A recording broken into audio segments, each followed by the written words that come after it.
Welcome to the Ascend Your Success podcast. Whether you're just starting out or are a veteran looking to grow your business, you're in the right place. Join us to learn how to achieve financial freedom while working and living life on your own terms. Hear valuable insights, strategies, and interviews with successful entrepreneurs. Get ready to achieve the success you've always dreamed of. Ready?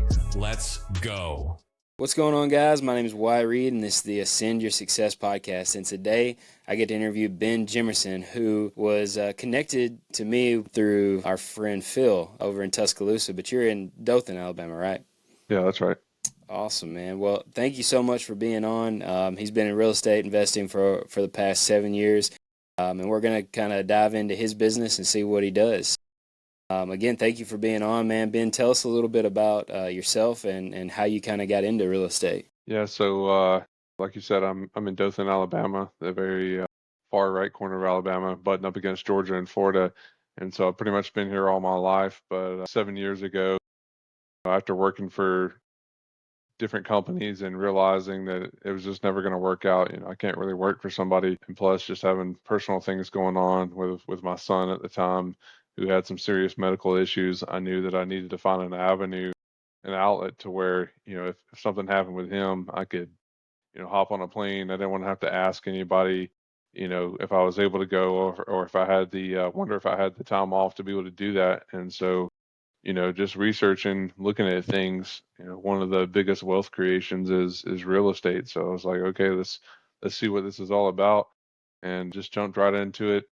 And it's definitely been one of the best decisions of my life, being able to do what I want, when I want, how I want, for whatever reason that I want. And, mainly to be able to be with my family and be with my son. And, that's definitely paid off over the years, because he's had to go to the hospital sometimes. And, I just packed my bags and went. I didn't have to ask anybody about that. But it's been great, only getting better, especially with the introduction of AI into the world. Yeah, absolutely. Yeah, we just talked. I had Richard Roop on, who's an OG in real estate and real estate coaching, and he was talking about everything you do with AI, and I was like, that's the only podcast where I was over here taking my own notes as well. I was like, man, this is great. But yeah, absolutely, man. So when you first got in, walk us through what your thoughts were. Were you wanting to get in and do the wholesaling thing, or were you wanting to buy and have a bunch of rental properties? What were you looking at? At first, I really didn't know, because, you don't know what you don't know, especially getting in. So I was just kind of looking at everything. And, I think a lot of people take the single family approach, probably because it's the easiest to get into, or, or so they think. But I quickly realized that, I wanted to go the more commercial route. There's just bigger opportunities out there as far as cash flow, the difference in cash flow with commercial, whether, it being an actual commercial building or, RV park, mobile home park, a multifamily, storage units, you name it. There's just a lot more opportunity out there. And what a lot of people don't realize is it takes the same amount of work. There's really no difference in, single family versus commercial. And I'm not saying anything bad about single family, just me personally. That's the route that I realized that would be the better route for me.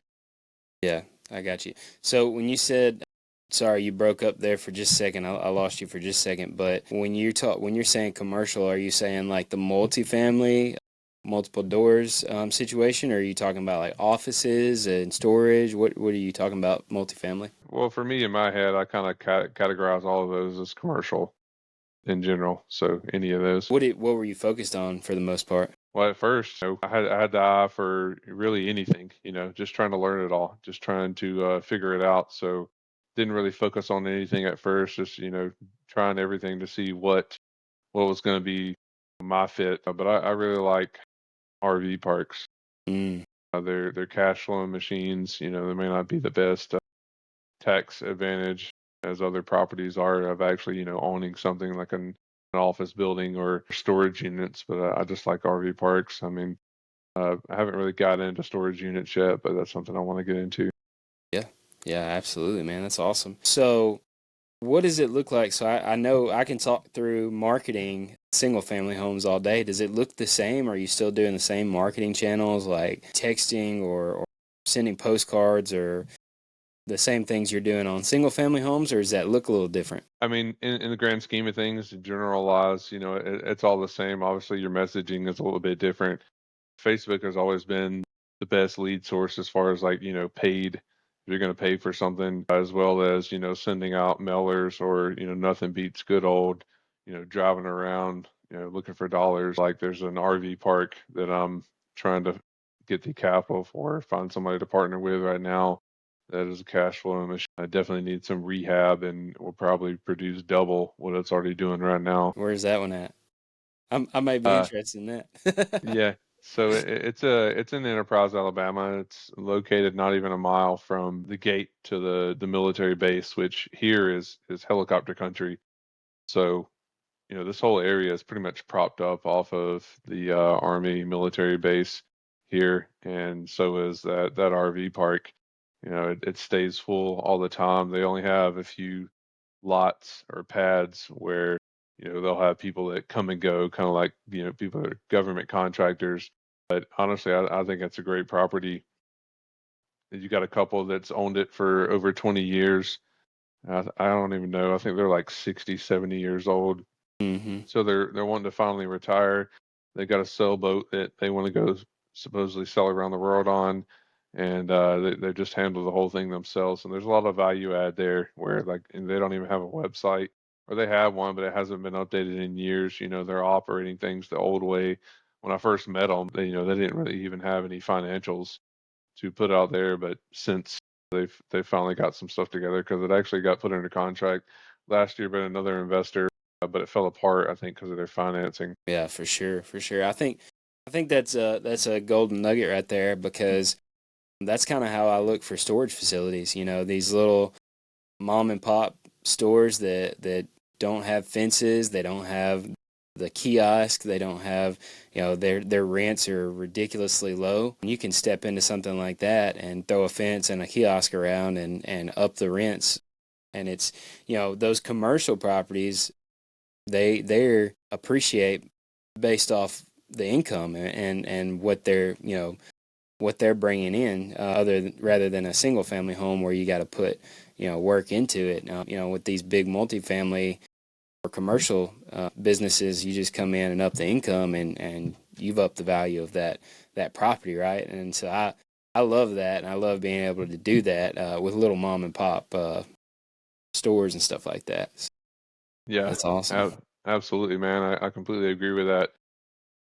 That's the big thing right now. There's several people I follow. If you want to talk about like business in general, I don't know if you've ever heard of Cody Sanchez, but Hmm. that's all she talks about is like how to buy businesses, and she pretty much harps on the fact that there's a lot of baby boomers out there that have businesses that they're either their family has no idea how to run it or doesn't care to run it, or they don't trust them, or same thing with they don't have any employees that know how to run it or doesn't care, or they don't trust them. So there's a lot of businesses that are just going to end up closing up shop with a lot of value there because they just don't understand what us younger generation do with as far as marketing goes, and just those quick value adds that you can come in there, add to, and like you said, up the rents and quickly add value to something. And that's what I get excited about. That's why I'm really excited about this RV park.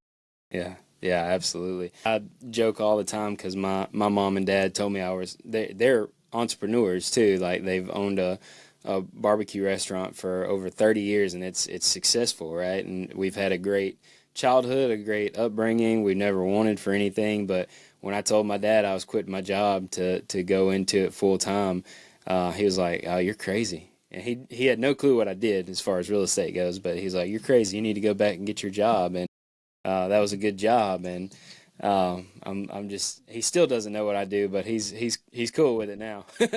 But what moving we're getting closer to the new year 2025. There's a lot of things that I've looked at over the past year that I've done, and that I'm already, and I'm sure you're probably just like me. We're already looking at 2025 and how that we're putting things and systems and processes in place for 2025. How does that look different for you? Or did you learn anything, or did you do anything different this year that you're gonna focus on doing differently next year? Yeah, as far as like processes and systems go, I love that. That gets me excited too. I've known for a while, that I need more leverage and tried to make the best decision on which way to go with that. And everything really points to having VAs, virtual assistants. I know several companies. I've been researching them a lot. That's what I do. I'm a big researcher. I'll watch something for a while to see what's a good fit. Are they even going to last? Are they even going to be in business long enough that it makes sense for me to dive into dealing with them. But I know I need to add some virtual assistants, and that's something I'm probably going to add before the end of the year to help leverage things and save some money too, and have people that are pretty much experts at what they do for a fraction of the cost. Yeah, dude, I couldn't agree more. That was the very first hire in my real estate business. And I probably hired him too soon, to be honest with you, just because I hate talking to people. But, most of the people who are listening to this are brand spanking new. So, like, there's a season that you're going to have to go through where you've got to wear all the hats pretty much. You got to make the calls. You got to run the numbers. You got to go look at properties. You got to make the offers. You got to run the rehabs. You got to do everything, right? But there comes a time when your business has taken off and you're doing well, and you're going to end up losing money if you don't start to put people and processes in place, right? Or you won't be able to grow or continue to grow and do more. And so for me, that was one of my first hires was a virtual assistant, and that was just to take inbound phone calls from sellers. It was to manage the texting software. We were heavy in texting and cold calling back then. And dude, that was the best hire that I ever made. And he worked for me for like 3 years, and he was one of the best employees that I ever had. He completely outworked any of the American guys that I had in house. He was always doing exactly what he needed to do and going a little bit further too. So that's definitely something that I would highly suggest. Who all have you been looking at? There's a company called We Clone You, a guy named Sammy Baki, I think is his last name. Mhm. He's done a couple other things. He's built several 7, 8 figure businesses. I'm sure you know what I mean when I say he's got like 2 comma club awards. Um, there's also Sphere Rocket, a guy named Justin Nelson that I've been friends with, who's also a realtor. He built a VA company, and he's been going at that for a while. They just released a really awesome affiliate program. But yeah, I was smiling and laughing as you were saying that because I completely like feel that pain. I know exactly what you're talking about. So I can't wait to get that started because I know the value that they can add. The leverage that can be taken up because it is, man. It sucks. It's painful when you first start up a business and you're having to wear all the hats. I talk about that all the time. Marketing is something that I love. So I try to help some business owners with marketing just because I've been around small business all my life. But there are so many hats in it. I mean, it's impossible to effectively and efficiently do all the different tasks by yourself. Like eventually you're going to have to hire somebody, and the pain point there when you're new, are you making enough money to, pay somebody here in the US for that, Mhm. and then take the time to train them, and then they end up leaving and you spend all that money and time versus just hiring virtual assistants for, I mean, a tenth of that cost. And you've got those companies like I mentioned or that you've probably used or seen that are already training them. And heck, the companies themselves can provide value because they've got standard operating procedures. And like We Clone You, the one I'm kind of looking at is they have all the SOPs in place, and they're also talking about having AI that they can help put into your business. So it's not even just that they've got a VA company, but they've also got some value add to add into your business that you may not know about or help you set up that can really explode things, get things, scale up. Yeah, I love that. I love that. Yeah, and like they do. So I use Riva Global, which I believe is a little bit more on the expensive side, but they came trained. Obviously, you're going to have to train them as well. That they need to understand how you want them talking to people. The questions that you want them to ask and how you want them to talk to people. But yeah, they already come kind of understanding that, and most of them have some type of virtual assistant background too, so they have experience. And so something that was awesome for me is once he got in, learned everything, he started taking over and we were closing more deals. And then we brought in other VAs as well. And that I didn't have to take that time anymore. He ended up training those people, right, in the way that we needed to work. So it absolutely, it helps so much when you start to put those people in place, because it like you said, if they stay, they're going to be the ones to train the people, next generation, or the next people who are hired as well. So that's gonna help take even more of a load off of you. Yeah, absolutely. So that's awesome, man. Well, so most of your investing is in North Alabama, or just locally in your area? What does that look like? Just locally in my area for right now, that's something that I'm looking at next year to expand outside of that. It's more of the learning in my area and knowing I need to get outside of it for other deals, as I'm a part of different investing groups. So I'm trying to expand to other areas next year. Yeah, I think it's so important to start off local and then go as deep as you can with that. Essentially, just dominate your areas before you decide that you're gonna move off to other areas as well. Like, once you get your systems and processes down, as you start to scale and go into multiple markets, it kind of shows you your weak points in your business, right? So you want to make sure you're locked in the local model before you start expanding to other models. So that's I'm glad you said that, because it's very important. People all the time, like, I deal with people all the time who get in, they're like, I want to be over here in Tennessee and Alabama and Georgia and blah blah blah blah. I'm like, well, hold up. Let's learn how to do a deal first. Let's start in your backyard and do a deal first, and let's get rolling with that first. But you know how it is. You see all these YouTube videos, TikToks, and all these gurus, and it's there's oh shiny everywhere you look. Yeah, they're selling the sizzle without telling you the details. That's one thing I've learned is you really got to build that foundation. You got to have that patience. A lot of people don't have patience. Everybody, that's the problem. Like you're saying, you got all these gurus and they're selling the sizzle to get you all hyped up.